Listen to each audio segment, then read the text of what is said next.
In today's video, I'm going to teach you how to cancel NordVPN connection. Whether you need to quickly pause your VPN for a short task or fully disconnect it, I'll walk you through a clear, simple process so you know exactly what to expect and how to stay in control of your connection and privacy. First, go to NordVPN by opening the NordVPN app on your device. Give it a moment to load the main dashboard. If the app is already running, make sure you're on the home screen where you can see your connection status. This is where you can manage everything related to your VPN session. Next, look to the left side of the app and find the globe icon. This globe is your quick control for the VPN connection.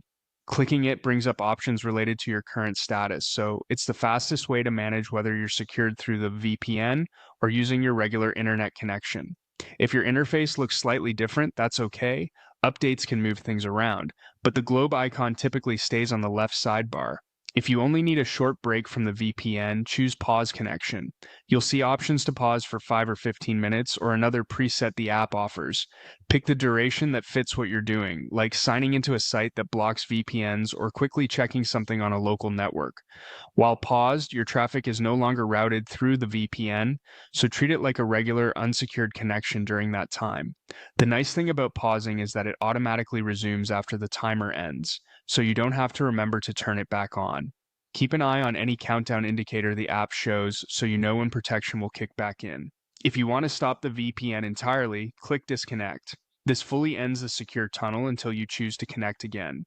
After you disconnect, the status indicator will change to show that you're no longer protected by the VPN, and your internet traffic will use your normal connection. If you rely on features like a kill switch, be aware that some configurations can block traffic when disconnected. This behavior is by design to prevent leaks, so consider how your setup is configured before you proceed. That's all there is to it. Open NordVPN, use the globe icon to bring up your connection controls, pause the connection for a short, timed break, or click disconnect to stop it completely. Use pause when you want the VPN to come back automatically, and disconnect when you're done for now and want full manual control over when protection resumes.